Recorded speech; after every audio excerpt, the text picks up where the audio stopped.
안녕하세요 여러분, 세상 돌아보기입니다. 오늘은 23년 7월 26일이고 수요일입니다. 자, 국방론 편곡지를 하나 골라봤고요. 오늘 다루고자 하는 내용은 미국 해군이 지금 대문사진에서 보신 FA-18용 극초음속 공대 G 또는 공대 함 미사일을 이제 내년부터 개발하기 시작한다고 해요. 아마 목표 배치 시기는 2030년대 초반 정도 되는 것 같아요. 그래서 이걸 보면서 제가 최근에 우리 극초음속 미사일 개발에 대한 연구 개발 과제 말씀을 드렸는데, 그거랑 자연스럽게 비교가 되면서 우리의 극초음속 미사일 개발 지금 수준이 미국과 비교해서 어느 정도인가 앞서가는 건 분명하구나. 그런 데 대한 여러 가지 생각이 들었기 때문에 그 점을 여러분하고 이제 공유하고자 합니다. 자, 이게 이제 네이발 뉴스에서 나온 거고 7월 24일이니까 얼마 안 됐죠. 하루 이틀밖에 안 됐고, 여기 할로 프로그램을 이제 한다라고 돼 있어요. 여기 보면 할로 하이퍼소닉 미슬이라고 돼 있죠. 극초음속. 슈퍼소닉이면 초음속, 하이퍼소닉이면 극초음속. 극초음속은 음속의 5배 이상. 음속의 5배 이상이면은 시속으로 치면은 시속 6,000km예요. 1시간에 6,000km 간다는 거죠. 뭐 1시간 날아가지는 못하겠지만. 그래서 할로라는 프로그램을 한다. 그래서 일단 경쟁 입찰을 한다. 레이션하고 로키드 마틴이. 그래서 할로가 뭐의 약자냐? 여기 보시면 제가 점선으로 둘러놨는데 하이퍼소닉 에어 론치드 오펜시브 이렇게 돼 있죠. 극초음속 그리고 비행기에서 발사하는 공격 무기다. 이렇게 돼 있어요. 극초음속 이야기를 했어요. 자, 여기서 이제 미국의 입장이 좀 나옵니다. 이건데. 일단 기종은 FA-18로 상정을 하고 있고 항공모함에서 발진하는 거죠. 그러니까 자, 여기 보면은 이제 여기 네이발 뉴스에서 인터뷰하는 영상인데, 최근에 워싱턴 DC 근처에서 있었던 해군 행사에서 녹화된 부분 중에 제가 캡처한 겁니다. 자, 여기 보이는 사람은 이제 해군 장성이고, 여기 보면은 무인기나 또는 무기, 공격 무기를 총괄하는 거기에 최고 책임자인 것 같아요. 그러니까 말의 신빙성이 높은 사람이죠. 이 대화 중에 나오는 게 뭐냐면 할로 프로그램이라고 언급을 하니까 사실 극초음속이 아니다, 이 말부터 합니다. 그래서 극초음속을 하려면 램젯, 스크램젯 이렇게 가야 되는데, 그렇게 하기 위해서는 미사일의 부피가 더 많이 커진다. 그러면 항모에서 운용하기가 어렵다. 특히 항모는 수직 발사관에서 발사하는 게 아니고 함재기에다가 장착을 해야 되는 거니까 무기를 싣고 나르는 엘리베이터가 따로 있겠지요. 그 엘리베이터에 맞지도 않고 그런 문제들이 있다. 그래서 초음속이다. 사실은 이 말을 한 거예요. 자, 그러면 군에서 이런 걸 하는데 정확하게 해야 되는 거 아니겠습니까? 군에서 그 기준이 왔다 갔다 하면 안 되는 건데, 이런 좀 옹색한 입장이 된 것은 트럼프 행정부 때부터 그들이 이제 미국이 뒤처진 걸 알고 극초음속 미사일 개발에 많은 투자를 했어요. 많은 돈이 들어갔죠. 해군도 거기 올라타고 육군도 올라타고 공군도 올라탔지만 성과가 없었죠. 그래서 중국의 어떤 군사력은 더 올라가고 미국과의 격차가 벌어지는 부분이 많이 생긴단 말이에요. 저희 같은 이제 민간인들이 보더라도. 그래서 그것을 갈아탄 게 아닌가, 조금 급하게 이름까지 재정비가 안 되는 정도로 이런 초조함이 좀 묻어나는 그런 이제 사안이다. 지금 이 양반의 설명이. 그러면 이 제목부터 바꾸고 제대로 해야죠. 그래서 좀 허둥대고 있다, 이런 느낌을 주죠. 그래서 극초음속이라는 표현이 뭐냐면은 그냥 장사정거리를 빠르게 다다른다는 의미다. 그렇게 이해해줬으면 좋겠다라고 변명 아닌 변명을 합니다. 이렇게. 자, 그럼 여기서 이제 이걸 한번 잘 볼 필요가 있어요. 우리도 항공모함 이제 준비하게 되겠고, KF-21 또 이제 5세대, 6세대로 가겠고, 내부 무장창 활용할 것이고, 함재기형도 나올 거잖아요. 그리고 KF-21을 위한 무장을 여러 가지를 동시에 개발하고 있어요. 그래서 장사정이 어디까지, 왜 장사정의 기준이 뭐냐, 그러면 빠르게 도달한다는 의미가 뭐냐? 여기서 해군이잖아요. 장사정이라는 것은 상대방이 대공 미사일의 사거리 바깥에서 발사할 수 있어야 된다. 그래서 비행기가 적의 대공망으로 들어간다는 것은 그게 저속이든 스텔스기든 위험 부담이 따르는 거잖아요. 제가 해군 조종사라도 아무리 최고의 스텔스기를 타고 있다 하더라도 저 피탐이 이제 완전히 안 보이는 게 아니잖아요. 상대방의 레이더 수준이 어느 정도인지는 모르잖아요. 예. 그러면 무조건 제 첫 번째 우선순위는 적의 대공 방어망, 즉 적의 대한 미사일 사정거리 바깥에서 쏘고 돌아오고 싶을 것 같아요. 자, 그리고 빠르게 다다른다는 것은 뭐냐? 제가 봤을 때는 타격력에 상관이 있어요. 그게 도달하는 시간이 뭐 얼마나 줄어든다? 이거는 이게 중요한 부분이 아닌 것 같고, 요즘은 근접 방공 무기들, 그리고 대함 방공 무기들이, 죄송합니다.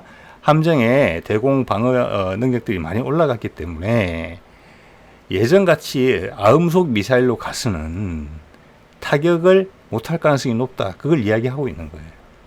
즉 최종 돌입 속도가 회피 기동은 당연한 것이고, 돌입 속도가 스텔스성도 당연한 것이고, 돌입 속도 자체가 무조건 빨라야 된다. 초음속은 돼야 된다.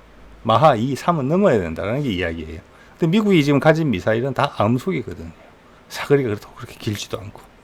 예. 거기에 미군 조종사들이 노출되어 있다는 거죠. FA-18 같으면은, 예를 들어서, 그들의 최신, 뭐라고 할까. 순항 미사일이라고 하는 LRASSM 같은 경우도 사거리가 위키피디아 상으로 보니까 300km가 안 돼요. 즉, 저게 대공망 속으로 들어가야 되는 거예요. 자, 그래서 지금 우리가 충족되지 못하는 요인들이 있다. 개선점이 분명히 있다. 그런 이제 목적에서 출발했다. 그렇지만 극초음속은 우리 연구 개발 능력이 안 됐다. 이런 이야기를 다 하고 있는 거예요. 자, 그러면 우리는 우리도 마찬가지거든요. 우리 해군도 적이 공통의 적일 수도 있어요. 예를 들어서 중국을 적으로 삼는다면, 또 러시아를 적으로 삼는다면, 그럼 우리 해군은 어떤 준비를 하고 있냐? 뭐 아직까지 해군은 없으니까 우리 KF-21은 어떤 준비를 하고 있느냐? 이런 걸 비교해 보면 양국의 차이가 난다는 거예요. 왜 공개된 자료만 보더라도 그게 뚜렷하니까요. 자, 미국이 실패를 계속했죠. 이거는 이제 활공형 극초음속 미사일이에요. 극초음속 미사일 중에 기술적인 순서를 보면은 활공형이 먼저고, 그 다음이 순항형이 따라 나옵니다. 러시아도 그랬던 것 같고, 중국도 지금 그런 절차를 밟고 있고, 우리는 지금 요 활공형은 공개가 안 됐고, 지금 바로 순항 미사일 쪽으로 가고 있는데, 극초음속. 이거 거쳐갔다고 봅니다, 저는. 네. 그래서 그 약간 낮은 단계인 활공형을 뭐 공군, 육군, 해군, 이거 트럼프 때 돈 많이 넣어서 한 거죠. 결국 최근에 3월 달에 공군형, 여기 보시는 거, 요거를 개발 중단했어요.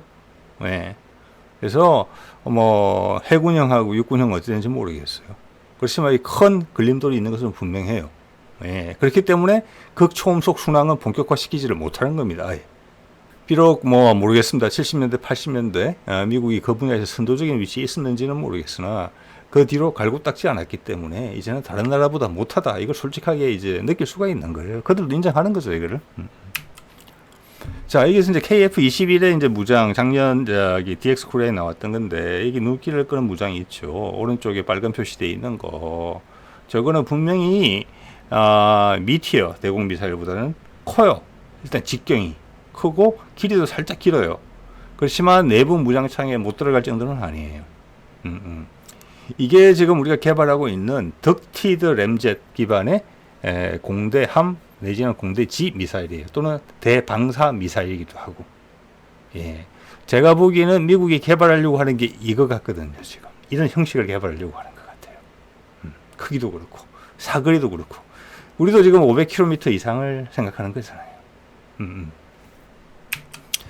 자, 이게 국가연에서 가져온 이제 자료인데, 여기 자료 링크를 다음에 나오는 그림에 있습니다. 여러분도 다 보실 수 있습니다. 가서. 여기 보면은 우리가 램젯 엔진 분야 핵심 기술을 연구를 오랫동안 해오고 있다 이런 표현이 있어요. 저기 이게 뭐냐? 우리가 초음속 함대함 미사일 재작년인가 공개했죠. 그겁니다. 그게 램젯이죠. 그 데이터 링크 기술. 왜냐하면 그 미사일이라는 계속 업링크, 다운링크 받으면서 정보를 주고받아야 되니까. 그걸 그냥 응용하면 된다. 어디에 응용하면 되느냐. 순수 램젯이 아니고 덕티드 램젯에. 그 함대함 미사일의 개발이 시간이 오래 걸렸어요. 제가 그 오래 걸린 이유에 대해서 제 개인적으로는 어떻게 생각하느냐면, KF-21의 내부 무장창에 넣을 정도로 크기를 줄이려고 했던 것 같아요. 그러면서 사거리는 확보해야 되는 거죠. 500km 이상. 그게 어려웠다고 저는 봅니다. 그런데 지금 새로 시도하는 기술은 뭐냐? 우리가 미티어 미사일을 도입하면서 기술 도입이 됐을 가능성도 있다고 보고, 추가로 우리가 스스로 개발했다고 볼 수도 있어요. 왜냐하면 몇 군데에서 하고 있으니까. 결과물도 내놨고, 덕티드 램젯입니다. 액체 연료가 아닌, 그렇다고 로켓 연료도 아니지만 고체 연료를 쓰면서 공기의 유입에 따른 온도 상승에 따라서 이것을 싹 녹이면서 점화를 시키고, 공기 흡입구를 닫으면은 연료가 더 이상 녹지 않아서 점화가 안 되고, 자, 그러면 연료를 절감하면서 활공으로 날아가는 거예요. 그래서 사거리를 연장시키는데 상당히 유리하다. 예. 자, 이런 부분에 대한 우리가 기술 확보가 이루어졌다는 거예요.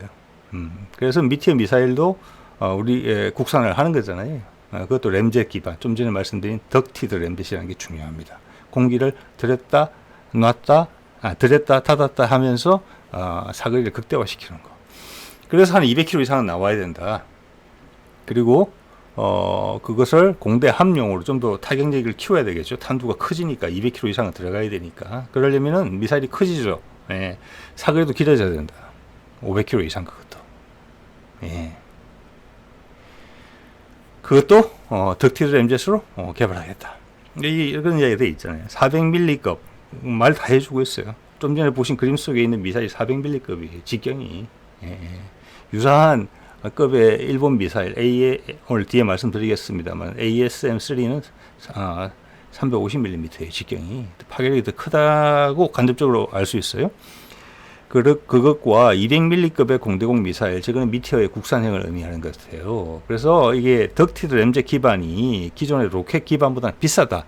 왜냐, 이거는 안에 엔진이 들어가는 거니까. 그렇지만 우리는 그것을 그 플랫폼을 여러 형태로 적용하겠다. 그래서 가격의 인상분을 최소화하겠다. 그런 설명까지 친절하게 해주고 있어요. 자, 할 수 있는 것이 뭐냐? 대함 미사일, 대지 미사일, 또 대레이더 미사일 같은 게 다 들어가요. 그리고 이렇게 하면은 그 조건이 충족이 된다는 뜻으로 이해가 돼요. 어떤 조건이냐? KF-21의 내부 무장창에 들어간다라는 것. 예. 끄딱했다 하는 것을 신속하게 고체 연료를 넣음으로써 고체 연료를 가지고, 그것도 말씀드린 것처럼 기존의 고체 로켓 연료와는 다른 부분입니다. 제가 그것까지 알 수는 없죠. 예, 예. 그래서 그 부분에 있어서 우리가 안타까워하던 부분이 탁 채워졌다. 그래서 원래 기획했던 대로 램젯 기반의 초음속으로 나를 수 있는, 램젯은 마하 5 정도까지밖에 안 되죠. 램젯으로 나르면서 사거리를 충분히 확보할 수 있고, 동시에 크기도 작아져서 KF-21 내부에도 들어갈 수 있는 그런 미사일이 됐다. 그런 얘기를 하는 거예요. 지금 미국이 시작하려고 하는 게 바로 이것을 시작하려고 한다. 저는 그렇게 본다는 거죠. 왜? 극초음속은 힘드니까. 뒤에 말씀드리겠습니다만 우리는 극초음속도 KF-21용으로 하고 있죠. 예. 우리는 한 세대 정도만 앞선 게 아니고 한 두 세대 정도 앞서 있어요. 결과물이 나오는 시기에 가면은 우리는 극초음속을 껐다 켰다 할 거예요, 아마. 예. 그래서 제가 제목에 한 세대 정도 차이가 난다. 그리고 시기가 우리가 빨라요. 종합적으로 한 두 세대 정도 빨라요, 우리가. 기술 수준이. 미국보다. 예. 자, 이게 뭐, 부가적으로 지금은 우리가 개발하려고 하는 미티어 대공 미사일 같은 경우는 사거리가 200km 이상은 돼야 된다. 중거리 대공 미사일이. 예, 써먹으려면 그 이야기를 하는 거예요. 즉, 동시에, 이렇게 하기 위해서는, 이제 왜냐, 레이더가 받쳐주니까. 레이더가, A사 레이더를 말하겠죠. 받쳐주니까, 기존의 로켓 엔진 가지고는 이게 안 된다. 그리고, 마지막에 적이 회피를 할 때, 우리 미사일의 기동력이 살아있어야 돼요. 미사일의 기동력이 살아있다면은 미사일의 기동력, 속도와 그 선회 능력을 갖다가 전투기가 따라갈 수가 없죠. 근데 기존의 형식은 이미 연료를 로켓 방식을 말씀드리는 겁니다. 연료가 다 소모된 상태이기 때문에 마지막에 한 번 정도만 피하면은 미사일이 비행기를 따라갈 수가 없다. 왜? 관성으로 나르고 있으니까. 그 이야기를 하는 겁니다. 그러면서도 중요한 게 내부 무장창에 장입이 돼야 된다. 예, 이런 기사가 나올 때만 해도 우리 KF-21은 그냥 4.5세대다. 라고 대중들이 인지하고 있을 때예요. 아니죠, 그때부터. 그래서 이런 걸 보고 제가 우리는 그렇게 생각이 그게 아닌데 지금 이제 그게 하나하나 이제 사실화되고 있는 것이죠. 예. 내부 문양창에 무조건 들어가야 되는 거예요. 예. 자, 그래서 좀 전에 이제 그 ADD 국가연에서 이야기한 것이 이겁니다. 덕티드 램제 기반으로 두 가지 종류의 미사일을 뭐 대형, 소형 이렇게 말씀드릴게요. 소형은 200mm짜리 미티어를 대신하는 국산 중거리 공대공 미사일 사거리 200km 이상, 큰 것은 직경 400mm급, 예, 초음속 공대함 미사일 될 수도 있고 공대지 미사일이 될 수도 있고 또 대레이더 미사일이 될 수도 있다. 예. 여기에서 저게 주요 전략 뭐랄까 수뇌부를 타격하거나 전시에 그런 용도로 쓰는 것은 지금 또 한국판 타우루스가 국산화도 되고 있죠. 은밀성이 중요한 것은. 그래서 해군용으로는 적절하지는 못해요. 대함용으로는. 그죠? 그건 대지용으로. 벌써 우리가 구획이 저게 타격 목표별로 나누어지고 있음을 느끼고 있습니다. 각각에 딱딱 맞게. 자, 그 타우루스 같은 경우는 저공으로 나르면서 비록 아음속이지만 은밀하게 들어가는 게 중요해요. 그리고 저게 지하 벙커, 산속의 동굴 기지 이런 걸 타격하는 것이 목표죠. 예, 이것과는 다르죠 지금. 자, 그래서 미국이 개발하려는 것은 바로 이런 게 아닌가라고 이제 생각이 드는 것이고, 일단 FA18에 들어가는 거니까 내부 무장창 이야기는 아직까지 나올 필요는 없을 것 같은데 그것도 안타까운 부분이에요. F-35에 대한 미국 해군의 복잡한 생각을 볼 수가 있어요. 왜 F-35용으로 F-35가 주력이 될 거면 앞으로 F-35용으로 개발해야 된다고 왜 말하지 않는 것이냐는 것이죠. 그럼 내부 무장창에 들어가야 된다. 그런 조건이 따라 붙어야 되는 거예요. 그런데 그들은 FA-18을 이야기하거든요. 그들도 알고 있는 겁니다. F-35가 주력이 아니라는 거. 오래 쓸 비행기가 아니라는 걸 안다는 거예요. 자, 이게 일본의 것이 잘 나와 있죠. ASM-3라는 공대함 덕티드 램젯. 일본이 이걸 우리보다 훨씬 먼저 개발했어요. 예, 이제 내후년부터 배치할 거예요. 일본의 전투기 F-16을 개량한 기반으로 개발된 F-2라는 전투기가 있죠. 이게 덕티드 램젯이에요. 우리가 개발하려는 거랑 원리가 비슷해요. 이게 근데 상당히 커요. 직경은 35cm, 길이는 6m예요. 사거리 400km, 속도 마하 3 이상. 원래 한 200km짜리를 개발했다가 200-300km짜리를 개발했다가 실전 배치하지 않고 바로 개량형으로 개발해서 그 개량형의 주요 특징은 사거리가 늘어난 겁니다. 마하 3 이상. 예. 그래서 이걸 추가로 개량을 해야 돼요. 왜냐하면 현재 일본은 수입을 많이 했기 때문에 F-35가 어떻게 보면 주력이에요. 그러면 그걸 F-35를 최대한 살리려면 그 내부 무장창에 들어가야 되거든요. 근데 F-35의 내부 무장창은 4m나 4m, 4.1m, 4.2m 그 정도밖에 안 돼요. 이건 6m나 돼요. 네, 좀 힘들 걸로 보이는데 이 미사일 길이의 뒷부분의 상당은 안에 고체 로켓이 들어있어요. 일반 로켓이. 점화해서 램젯이 작동을 하려면 마하 2, 3까지 가속을 해야 되거든요. 그러면 그까지 가속을 하면서 로켓 연료가 다 소모가 돼요. 그러면 그 다음부터는 그 자리는 램젯 엔진의 분화구가 되는 거예요. 그런 식인데 6m를 4m로 줄일 수 있겠느냐? 쉽지는 않아 보입니다. 제가 보기에는. 그리고 그게 자기들 비행기도 아니고. 네. 왜냐하면 제조사랑 협의가 돼야 되는 부분이니까. 보면 이제 미티어 미사일도 일본이 이제 채용을 했는데 F-35에 넣으려고 하다 보니까 아마 미사일의 날개 형상 이런 게 좀 내부 무장창에 있는데 문제가 좀 있었던 것 같아요. 그래서 그걸 이제 개량 작업을 하고 이런 부분이 좀 있죠. 근데 우리는 이제 우리 기체를 가지는 마당이니까 처음부터 맞춤으로 할 수 있는 그런 부분이 있고, 지금 크기나 종합적인 면에서 봤을 때 우리도 일본의 기술을 따라잡은 것 같아요. 이 분야에 있어서도. 일본이 몇 년 전에는 우리보다 앞선 성과를 냈지만 불과 몇 년 사이에 뒤집혀진 것 같고, 우리는 여기에 덧붙여서 소형화까지 시켰을 뿐만 아니라 덧붙여서 물론 개발 중이죠 아직. 예. 극초음속 순항 미사일까지 같이 개발하고 있으니까 그거는 일본은 30년 넘어가야 될 거예요 아마. 그들 계획상으로는 물론 앞당겨질 수는 있겠죠 또. 자, 그러면 여기서 한번 보면 우리가 공군의 항공기 또는 해군의 항공기들이 대공 미사일을 얼마나 무서워하는지를 알 수가 있어요. 여기야 일반화됐구나 라는 걸 우리가 우리 같은 비전문가들도 배울 수가 있어요. 예. 여기 한번 보면은 일본의 그 초음속 대한미사일 운용 개념도인데, 이건 무지개처럼 지금 빨간색으로 쭉 그어진 게 뭐냐면은 저게 대공미사일의 사정거리예요. 자, 사정거리 안에 가서 발사를 하려면은 저공 비행을 해서 들어가야 돼요. 근데 이건 위험 감수가 좀 있겠죠. 예. 왜냐하면은 상대방은 예를 들어서 다른 정찰 자산으로부터 지원을 받을 수가 있어요. 최소한 헬기라도, 즉 함대라면 그럼 발각될 수 있어요. 그래서 아까도 말씀드린 것처럼 제가 조종사라면 무조건 저게 대공 미사일 사거리 바깥에서 하고 싶은 거죠. 예. 그래서 왼쪽에 보면은 높은 고도에서 발사할 수도 있고 낮은 고도에서 발사할 수도 있다. 물론 타격력이 최고로 살리려면은 저게 방공망 속으로 들어가서 발사하는 게 제일 좋겠죠. 저공으로 처음부터. 그러니까 미사일도 발견 안 되니까. 그런데 저렇게 되면은 왜 저공으로 가면은 저렇게 저게 대공 미사일 사거리 안으로 들어가야 되느냐? 이것은 쉽습니다. 이런 걸 통해서 하나씩 배우는 거죠, 우리가 뭐.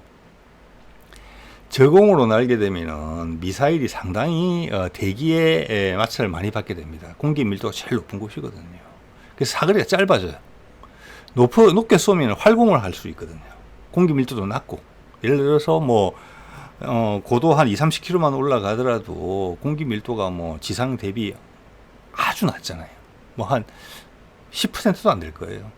그거랑 10배 두꺼운 물속을 가는 두껍다기보다는 10배 더 밀도가 높은 곳을 헤쳐나가는 거는 연료 소모가 천지 차이죠.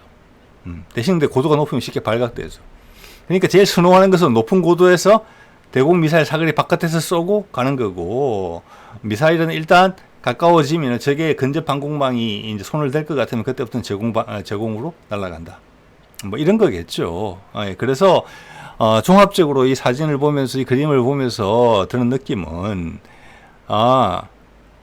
전투기들이 저게 레이더에 걸려서 대공 미사일이 상대방으로부터 발사가 되면 그건 아주 위험한 것이구나.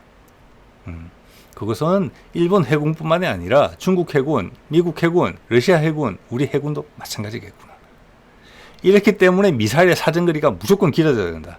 공격형 미사일은 공격형 미사일대로, 또 방어하는 입장에서는 대공 미사일의 사거리가 길면 길수록 좋다. 상대방을 압박하는 거니까. 이제 창과 방패 싸움이다. 이런 걸 느낄 수가 있어요. 이걸 보면은. 자, 그래서 뭐 정리를 해보면은 지금 로키드 마틴 레이시온이 서로 경쟁을 해서 한번 같이 보고 선택을 하겠다 이런 거잖아요. 제가 봤을 때는 미국에 처해져 있는 종합적인 상황을 봤을 때 앞서 말씀드린 것처럼 미국이 하려고 하는 것은 우리가 개발하려고 하는 우리 KF-21 함상형의 모형으로 붙어 있었던 덕티드 램젯 기반의 대한미사일, 또는 일본의 ASM-3 같은 미사일, 그리고 사거리는 한 400km 이상이면 좋겠다. 예. 지금 보면은 뭐 SM6 이런 거 사거리가 300km 넘어가려고 그러거든요. 그래서 최소한 400km 이상, 500km 이상이면 더 좋겠다. 이런 목표를 가지고 있을 거라고 봅니다.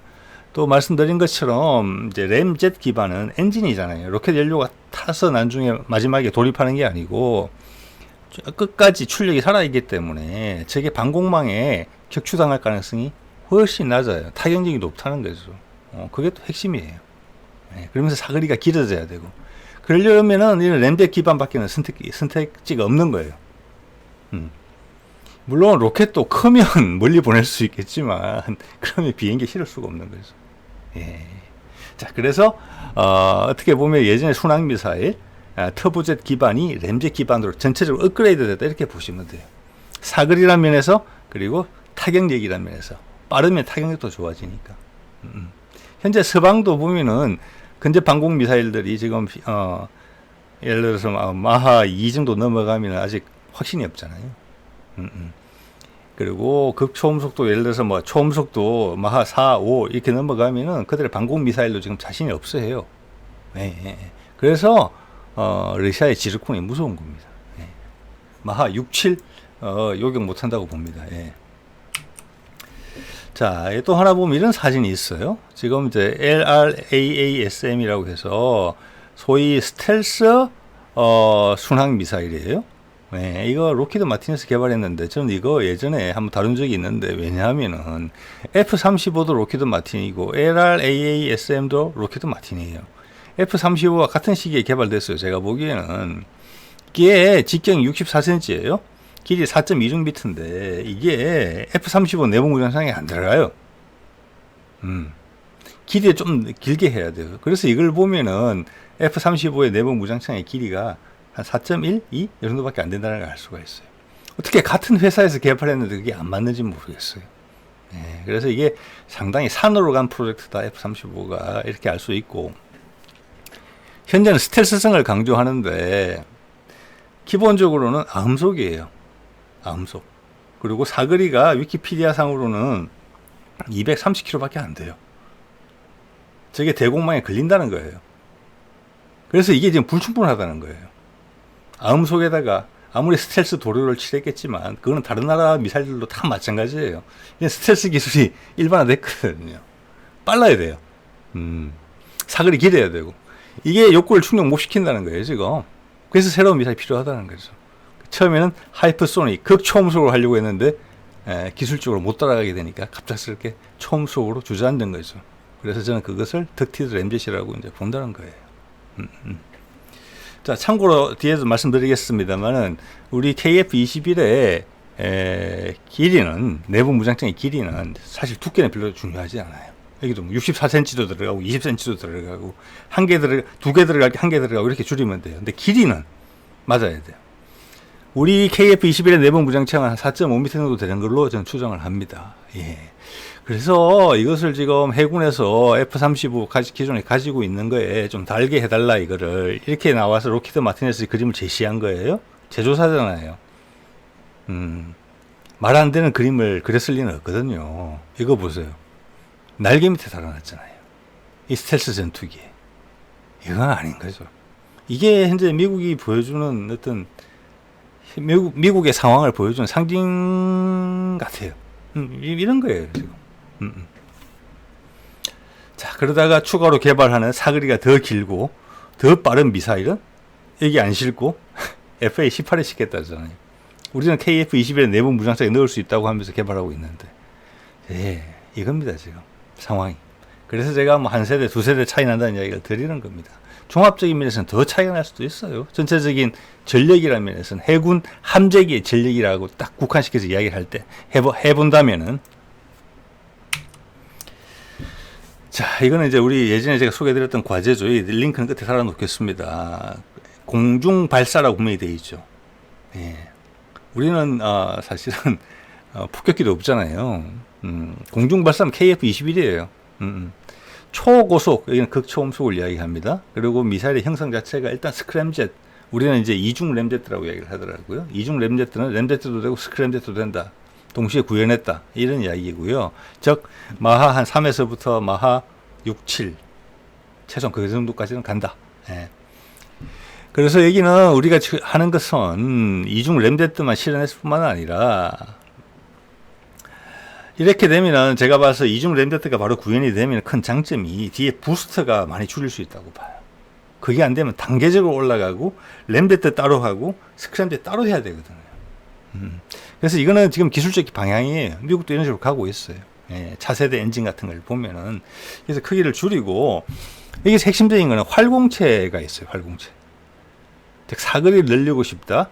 극초음속 순항 미사일인데 지금 뭐 그림이 나와 있는 것도 있는데 밑에 보여드리겠습니다만은, 지상 발사형하고 KF-21에서 발사하는 게 저는 다른 미사일이다 이런 생각이 들어요. 뭐 원리는 같은데, 예, 폭이나 이런 게 좀 작은 미사일 가능성이 높다는 생각이 들어요. 예, 왜냐하면 예전에 함대함으로 개발했던 걸 KF-21 내부 무장형에 넣으려고 했는데 안 됐던 거거든요. 그래서 그 사이에 크게 우리가 기술적 진보를 이룬 부분이 껐다 켰다 하는 부분이에요. 예, 완전 자신이 있다는 거죠. 자, 미국은 스크램젯을 포기했잖아요. 가까이 가지도 못했죠. 활공체도 실패했으니까.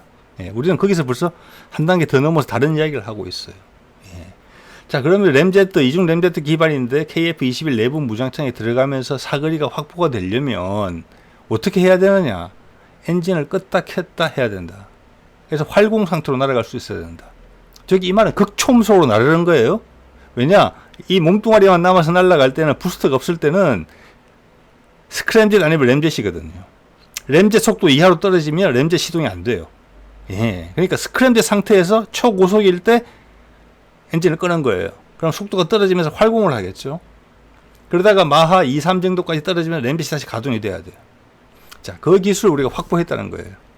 예. 이거는 많이 공개된 분야가 아니기 때문에 러시아의 지르콘이 그들의 주장에 따르면 1000km 이상의 사거리가 나온다는데 껐다 켰다 하는 것까지는 모르겠어요. 우리가 러시아 것을 모방해서 하는 건지 아니면 러시아도 못한 것을 우리가 하는 건지.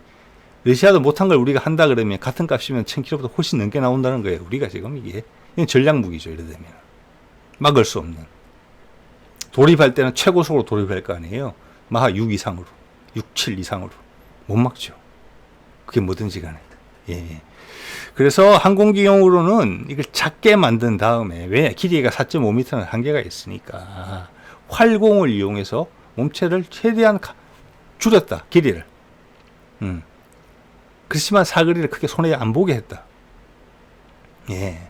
자, 이거의 타격 목표는 지금 우리가 앞서 이야기했던 덕티드 램젯 기반의 500km짜리 보다는 훨씬 고급 목표를 타격하려고 할 거예요. 그럼 사거리는 500km보다 훨씬 길어야 된다고 저는 보거든요. 이게 지르콘이랑 비슷할지 몰라요. 그렇지만 내부 무장창에 들어가는 거죠. 그 정도는 돼야지 말이 돼요. 1000km 이상은 나와야 돼요. 예. 그래서 전략 무기가 될 수 있거든요. 그러면 여기서 이게 큰 어떤 성과가 있었던 것 같아요. 왜냐하면 이 과제가 채 끝나지도 않았는데 지상 발사형 한국형 극초음속 순항 미사일에도 이 기술을 적용하는 과제가 바로 시작이 됐거든요. 예. 원래는 항공기용으로 먼저 생각을 했던 거예요. 왜냐하면 미사일이 작아야 되니까. 작으면서 최고의 사거리를 뽑으려면 껐다 켰다 해야 된다. 잘 됐다 그래. 거기에서 결과가 좋은 결과가 나왔다. 그래서 지상 발사형에도 적용시킨다. 사거리가 엄청나게 길어진다 그러면 이런 이야기를 하는 겁니다. 예. 자, 이게 그 주인공이죠. 이건 지상 발사형으로 보이죠. 그래서 이제 제가 드리는 말씀은 요 앞부분만 똑 떼서 비행기 내부 무장창 앞부분만 똑 떼면 4m 안쪽인 것 같아요. 근데 부스터가 완전히 없을 수는 없다고 보는데 엔진을 껐다 켰다 하면서 활공으로 사거리를 늘린다고 봤을 때는 이것도 지금 직경이 70cm 후반 정도밖에 안 되거든요. 내부 무장창에 들어가는데 아무 문제 없다고 봅니다. 예. 어쨌거나 이 유사한 형태를 가지고 뒤에 이 자체가 3m가 좀 훨씬 넘는 것으로 보이기 때문에 4m는 안 되지만 앞에 부분만 하더라도 노란색 동그라미 안에 있는 거 뒤에 부스트를 최대한 줄여야 되는 부분이 있어요. 또 물론 비행기에서 발사하니까 지상에서 발사하는 건 다르죠. 속도가 제로에서 올라가는 게 아니고 뭐 예를 들어서 마하 1 정도에서는 발사할 수는 있을 거예요. 자, 그래서 여러 가지 유리한 면이 있어요. 예. 그래서 머리를 많이 썼다. 우리가 고민을 진짜 많이 했다. KF-21의 내부 무장창을 극대화시켜서 활용하기 위해서 최선을 다했다. 예. 그러면 KF-21을 설계할 때 이런 수많은 서로의 간에 회의가 있었을 거예요. KF-21, 자, 엔진도 있고, 크기도 있고, 여러 가지가 있잖아요. 함상형도 개발해야 되는 부분이 있고, 그러면 내부 무장창을 얼마만큼 늘릴 수 있을 것인가. 최대한 늘리려고 했겠죠. 그게 4.5m라는 겁니다. 자, 그 정도 말씀을 드리고요. 자, 제가 4.5m 말씀을 계속 드리는데, 그 이유는 중에 하나는 이겁니다. 이게 예전에 제가, 어디죠? 아덱스에서 찍은 사진 같은데, 이게 보면은 앞에 철룡이라고 돼 있는 게 타우루스의 국산화 모델이에요. 타우루스가 5.1m인가 그랬고 이 국산화 모델은 당시 4.9m였어요. 이게 하나도 개발하고 동시에 경쟁을 했었죠. 그러다가 결국은 ADD가 통합해서 개발해요. 그게 의미하는 바가 커요. 자, 저 뒤에 거는 ADD가 추가로 개발했던 거예요. 길이를 한번 보세요. 같은 거예요. 4.4에서 4.5m. 이것 때문에 저는 통합됐다고 봐요. 이거의 국산화가 순조로웠고 KF-21의 개발이 순조로웠기 때문에 굳이 큰 거 달 필요 없다. 이게 타우루스 본사에서도 이걸 알고 4.5m짜리를 제시했거든요. 한국이 작게 만드는 거 쉬울까? 잘 안 되면 우리 거 사라고 또 작은 걸 제시한 거예요. 그 목적은 뭐냐? KF-21 내부 무장창에 넣게. 그러면 우리 입장에서는 4.9m짜리를 개발할 필요가 없는 거예요. 사거리도 똑같고 타격력도 똑같다면 그냥 우리가 가지고 있는 다른 비행기 F-16이나 F-15에도 그냥 4.5m짜리 넣으면 실으면 되니까. 그래서 저는 과제가 통합됐다고 봐요. 다시 ADD가 개발하는 것으로. 자, 그래서 이것이 우리의 상한선이 4.5m다. KF-21의 내부 무장창이. 이런 짐작을 이제 하게 되는 거죠. 예. 자, 오늘은 미국의 그 극초음속, 말로만 극초음속, 대한 미사일, FA-18에서 발사하는 거, F-35가 아닌, 그 이야기를 소개를 드리면서 거꾸로, 우리가 처한 수준, 이런 것에서 좀 확실히 살펴볼 수 있는 그런 시각을 좀 제공했다. 이런 부분에 대해서 이야기를 좀 드려봤습니다. 자, 오늘은 이 정도 하겠습니다. 네.